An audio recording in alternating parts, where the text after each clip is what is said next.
Hello and welcome to another Sprues and Brews unboxing. Today we are looking at Hexbane's Hunters for Warhammer Underworlds Nethermaze.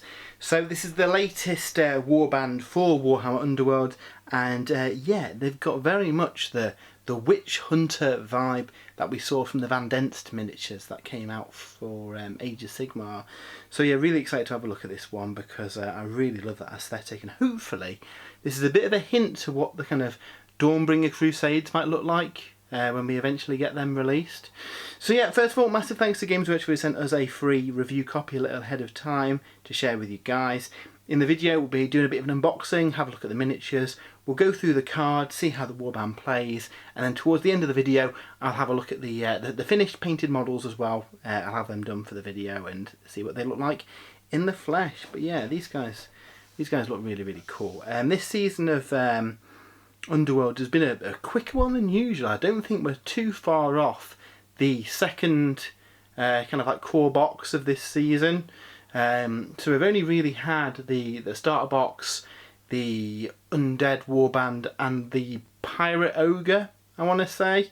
So after these, the next release is probably going to be the next core box with 2 more warbands in and maybe another location where it's set. It definitely seems to be rattling through the seasons at the minute. So yeah, let's open this up and have a look what we get and see what is inside.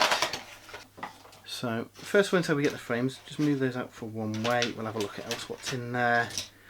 We've got the cards. So what I'll do, I'll pop these open later on in the video to have a proper look at them. But first, let's have a look at the sprues themselves.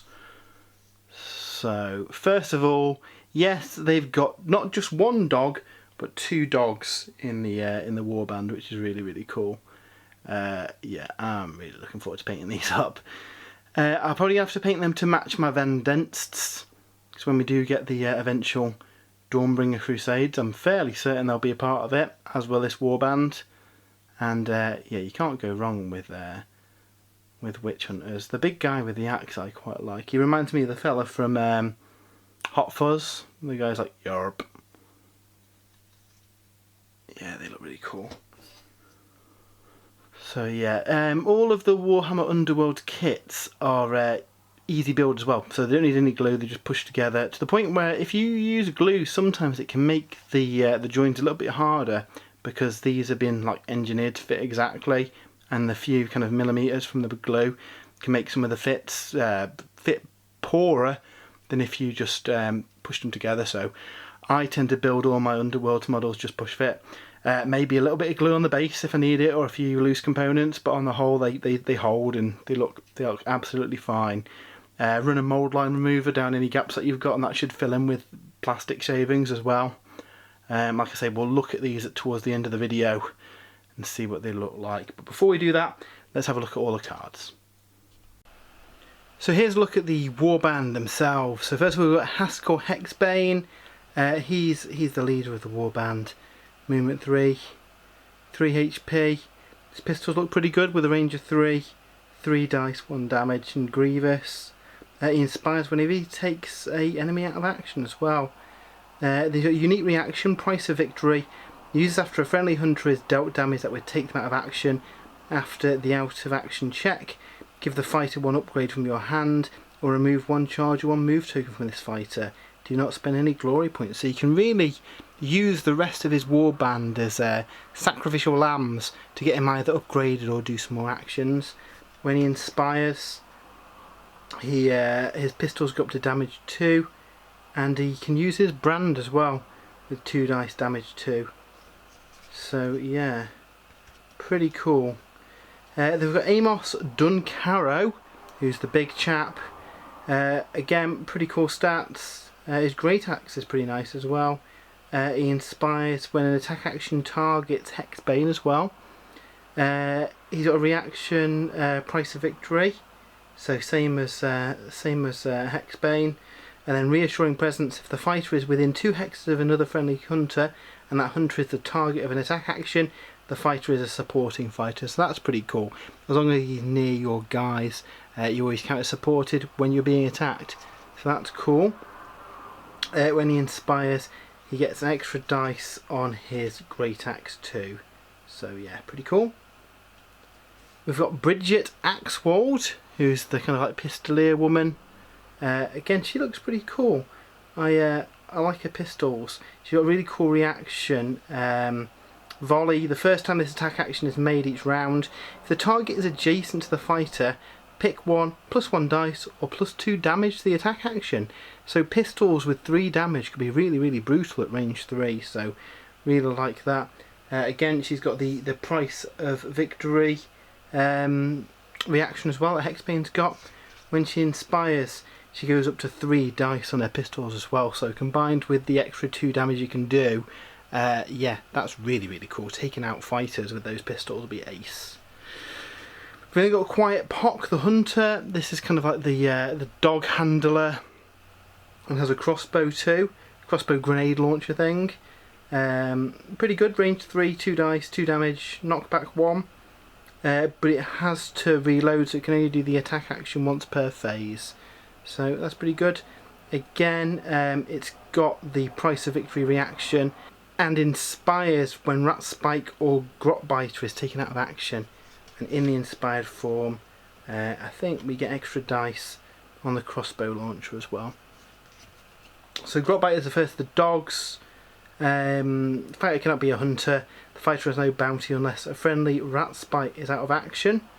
Inspires when Rat Spike or Quiet Pock is out of action. Gets a reaction, Loyal Hound, which is on Rat Spike's card. Use after a friendly hunter's move action, the fighter makes 1 move action. So essentially the dogs get to kind of make a free move every time a hunter gets a move, so that's pretty fun. Both got pretty much exactly the same stat line there. When they inspire, they get an extra dice on their bites as well, so that's pretty fun. As with the other warbands this season, we also get a Rivals deck. Essentially this means that you can pick up this warband and use this deck straight out of the box without having to craft your own deck. That's something I really like with the recent releases of Warhammer Underworlds. As cool as the deck building element is, for new players or just quick pick-up games, it's sometimes fun just being able to use a pre-constructed deck and get on with it.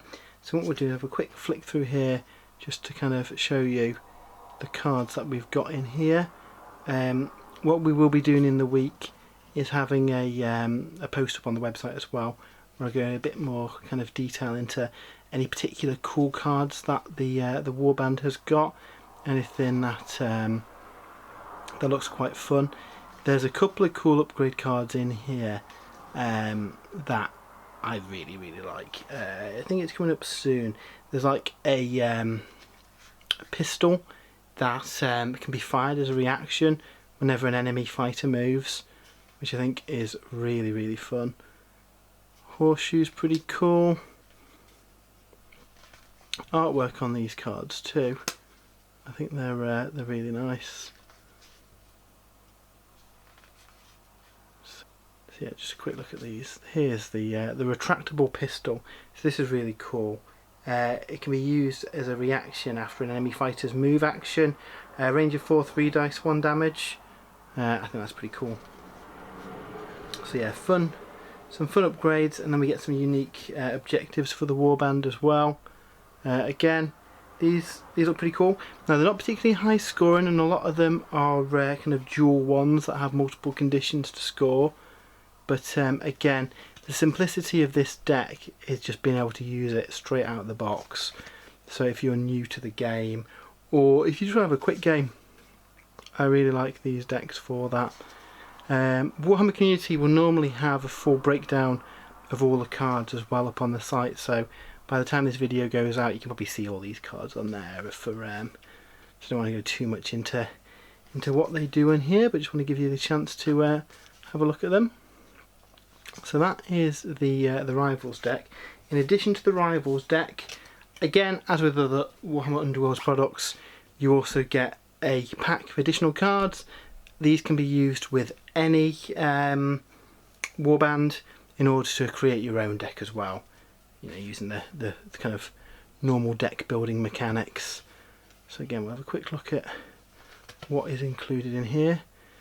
Again, as much as I like the deck building element, for me, being able to pick up a quick game and just, you know, roll some dice and have some fun, I think Rivals is really where it's at for me. I know a lot of people would disagree with that and prefer the more kind of the the part of your whether you win or lose is down to what cards you have and being able to know when to take those objectives, when to discard cards. That is a big part of these kind of games, but it's cool that you've got the option now to either just pick up and play with a pre-made deck, or go to town and craft your own deck. And yeah, I think Warhammer Underworlds has reached the sweet spot now where both of those are viable options. We've even seen some standalone Rivals decks released that can be used with any Warband too. So I kind of dig all that stuff. We tend to play Warhammer Underworlds as big multiplayer games rather than one-on-one. Adds an extra element of chaos to the game that I appreciate. So yeah, it's good fun. And then we'll quick look through the objectives in here as well. I'm interested to see what future warbands we get from this season. Warhammer community teased off a Khorne warband, so that'll be fun with the new Slaughter Priest. So yeah, there's some fun stuff coming. And what we're going to do now is jump to the future and have a look at the painted warband itself. And finally, here's a look at the completed warband. There's a few finishing touches I need to do on these, but it's we're in the middle of a bit of a heat wave and it's been way too hot to get the paintbrushes out to just do those finishing touches. What I will do is update the article with some finished photos of them when it's done, but I wanted to show kind of the 80% done models at the end of the video here. They're really nice kits to put together. So like I said earlier in the video, they're all push fit, didn't need any glue to put these together at all, just locked together. And then yeah, I painted up the Van Densts for Age of Sigmar a while ago, so I kind of wanted to kind of duplicate the scheme here. So I've kind of gone for a kind of a dark brown leather trench coat for him, and then lots of kind of dark metal detailings kind of broken up with some of the other elements like the stakes and the torch. The face, I've tried to do a bit of a lighting if you can't really see, but I wanted to try and get the kind of like ready kind of like hue from the torch kind of showing on his face as well, with a lot of it kind of shadowed and concealed, because I think that looks cool basically. So that is Hexbane himself. We've then got the big fella. Again, really nice model to do. He's quite big and chunky. He's not quite ogre size, but he is a bit of a meaty chap. So yeah, I really like this guy too. Well, I've got to say as well, a lot of these bases have kind of got water effects sculpted on them as well, so that's quite nice to paint. I used, I don't think they actually do it anymore, but the clear blue gloss from the Air range, I forget what it's called, but that just slapped over them, kind of gave you that blue kind of glossy effect for the water patches and puddles. We've got the Crossbow. Again, really nice model. Quite simple model, mostly metal, and they've kind of got the kind of like leather trousers on there, and then the kind of again similar to the other models, giving a bit of a leather kind of trench coat as well. We've got the Pistolier. She's really nice. Again, just needs to go in with some highlights and the like, but another fun one to paint up. And yeah, quite happy with how she's turning out. And then finally we've got the Poochers. I forget which is which, but yeah, kind of gone for a sandy kind of like golden Labrador kind of colour for this one. And then we've got the darker one. Experimenting with the black, I basically dry brushed it and then put one of the blue contrasts over the black, I think, just to give it a bit of a kind of bluey tone as well. So yeah, so pretty happy with them. So that is a look at Hexbane's Hunters for Warhammer Underworlds. Really nice warband. Looking forward to using them on the battlefield, and I really do think this is a nice kind of glimpse into what we might see for the Cities of Sigmar going forward when we get the Dawnbringer Crusades for Age of Sigmar. So that's really fun.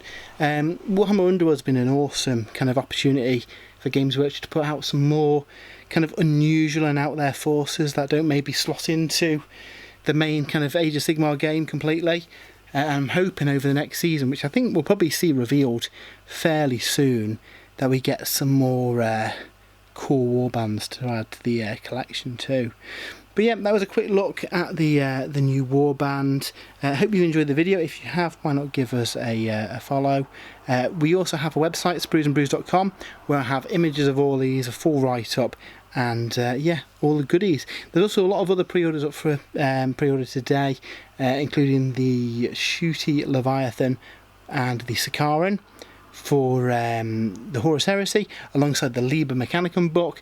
And then we've also got some Middle-earth models too, so they will all be on the channel as well. So if you're interested in any of them, why not give them a watch.